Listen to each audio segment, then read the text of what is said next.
2024 का ये हमारा सेकंड थिनलाइट लैपटॉप का रिव्यू है। मेरा नाम है फ्लोरेंस, आप देख रहे हैं 91 mobiles and this right here is the latest and greatest Asus ZenBook 14 OLED 2024।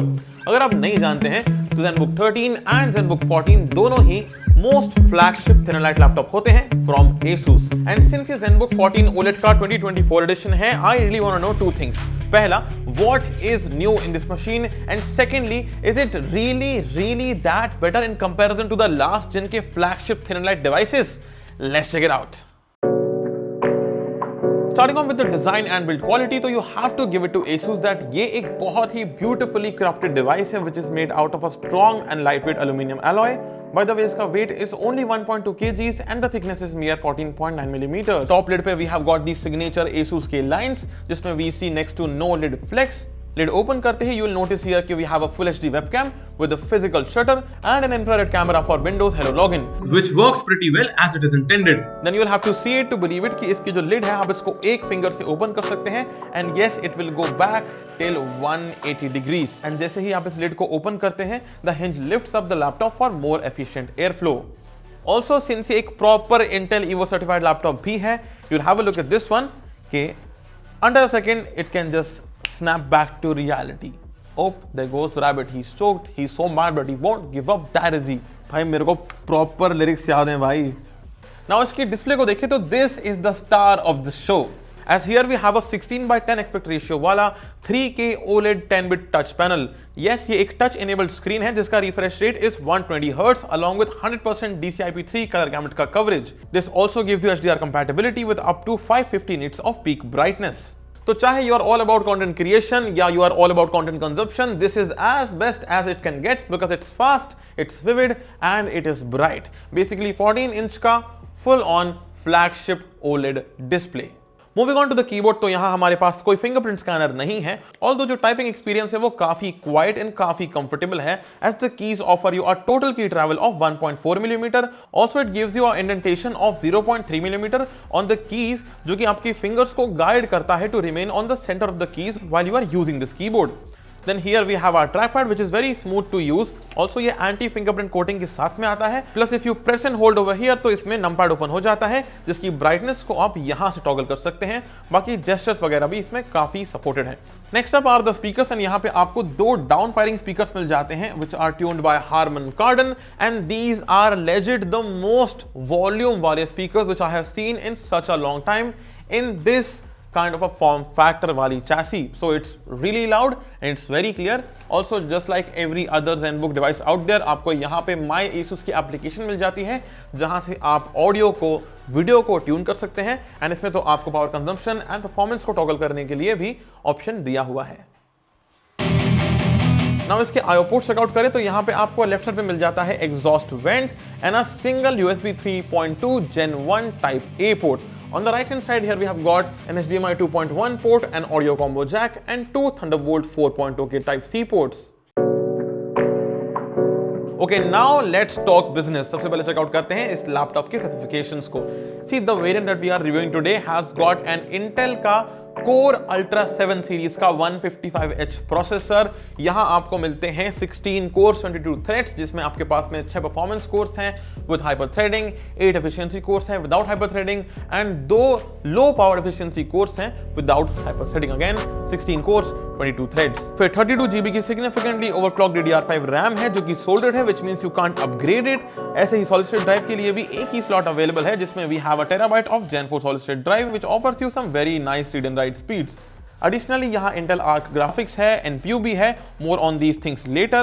Then 75 watt R की बैटरी है which lasted for a whopping 12 plus hour का standby time on the PC Mark 10 का video playback benchmark at 80% की screen brightness. Then 65 watt का charger है, Wi-Fi 6E है and Bluetooth 5.3 available है.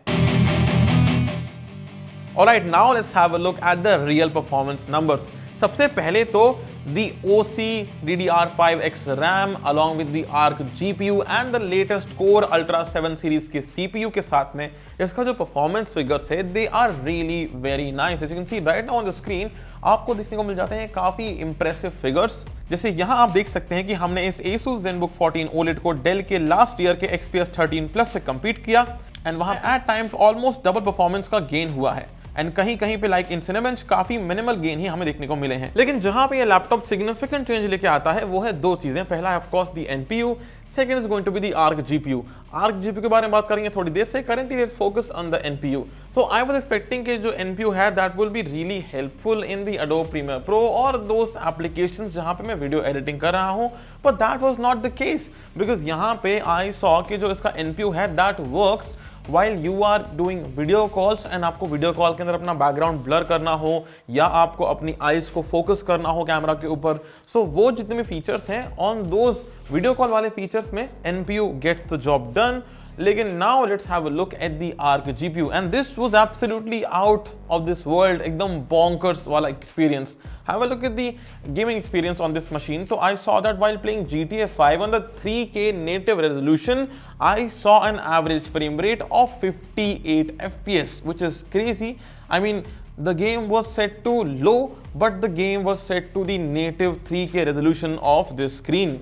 Great by all means. Then I also played Valorant on the very same machine, and again Valorant के अंदर भी at low settings at the 3K native resolution we got an average of 178 FPS.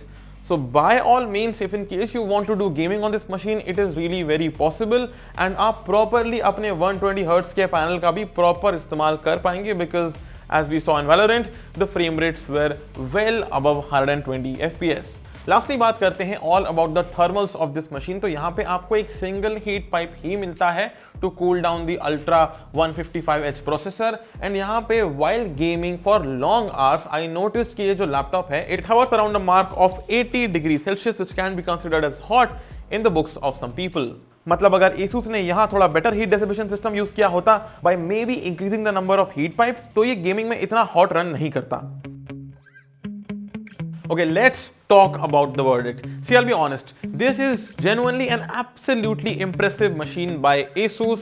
सारी की सारी चीजें like the display, like the build quality, इसकी overall battery backup का performance and इसका CPU performance या इसका जो overall specification का performance है वो सारा का सारा is एकदम ही top notch.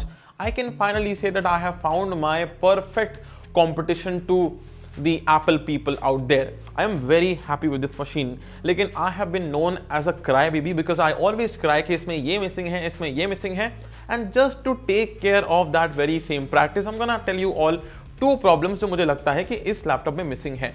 पहला होगा the lack of an additional type A port. यहाँ पे आपको एक सिंगल ही USB 3.2 Gen 1 type A port मिलता है। अगर हमें वैसा ही एक और पोर्ट मिल जाता तो आई थिंक वो ज़्यादा बेटर होता। अपार्ट फ्रॉम दैट इसमें जो प्रॉब्लम मुझे लगती है वो है एक इसमें आपको सिंगल ही सॉलिड स्टेट ड्राइव का स्लॉट मिलता है। अगर ये लैपटॉप आपको एक एडिशनल सॉलिड स्टेट ड्राइव का स्लॉट दे देता तो I think that would have been absolutely amazing from the end of ASUS।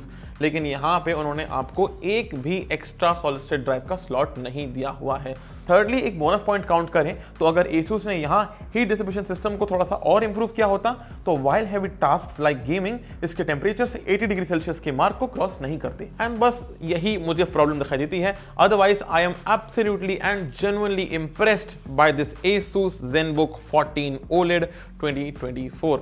Also let's talk about the pricing. तो यहाँ पे ये जो लैपटॉप है this starts at the price of 97,000 rupees and जो लैपटॉप हमने आज रिव्यू किया हुआ है इसका प्राइस है 1,20,990 rupees. And yes, that was our review of the ASUS ZenBook 14 OLED 2024. Let us know about your thoughts in the comment section below. We'll catch you all soon. Please do not forget to like, share and subscribe and मिलते हैं बहुत जल्दी। Sayonara.